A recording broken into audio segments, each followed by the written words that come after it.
আজ শনিবার ৮ ফেব্রুয়ারি ২০২৫, ২৫ মাঘ ১৪৩১ বঙ্গাব্দ, ৮ সাবান ১৪৪৬ হিজরি। জানিয়ে দেব আজকের দৈনিক বাংলাদেশ প্রতিদিন পত্রিকার শিরোনামগুলো।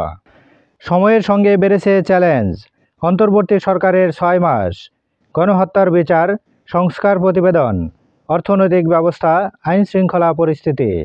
বছরের শেষ দিকে নির্বাচন, হাসিনা দিল্লিতে বসে দেশ অস্থিতিশীল করতে চাইছেন প্রধান উপদেষ্টা।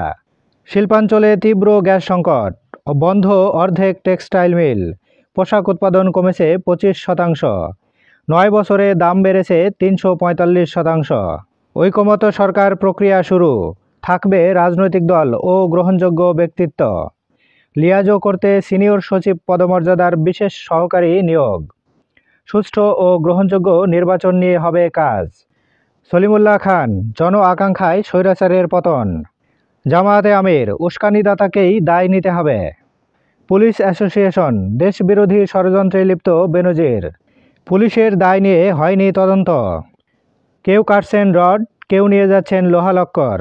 জেলায় জেলায় ভাঙচুর, আগুন। রোমাঞ্চ ছড়িয়ে চ্যাম্পিয়ন বরিশাল। বাংলাদেশের ভারপ্রাপ্ত হাইকমিশনারকে তলব। হাসিনার বক্তব্য ভারতের নয়। স্থায়ী কমিটির বৈঠক, নৈরাজ্যকর পরিস্থিতি সমর্থন করে না বিএনপি। প্রতিদিন দৈনিক পত্রিকাগুলোর শিরোনাম জানতে লাইক, কমেন্ট এবং সাবস্ক্রাইব করুন।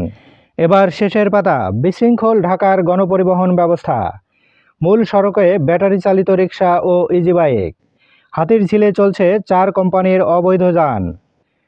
ঢাকায় অবৈধ বাসের ছড়াছড়ি। ভুল ঠিকানায় অগণিত মানুষ।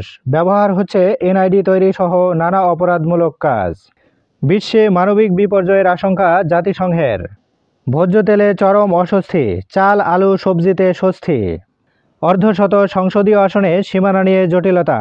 ইসিতে ২৪৮ আবেদন। ইউপি ভবন ও চেয়ারম্যানের বাড়িতে হামলা, নিহত ১। আন্তর্জাতিক আদালতের ওপর ট্রাম্পের নিষেধাজ্ঞা। গণ অধিকার পরিষদের কেন্দ্রীয় নেতা নিখোঁজ, থানায় অভিযোগ। সাবেক মেয়র আতিক ও সেই ৩ ছাত্রলীগ নেতা কারাগারে। নিয়োগ বাতিল হওয়া শিক্ষকদের উপর পুলিশের লাঠিচার্জ। স্বেচ্ছাসেবক দলনেতাকে গুলি করে হত্যা।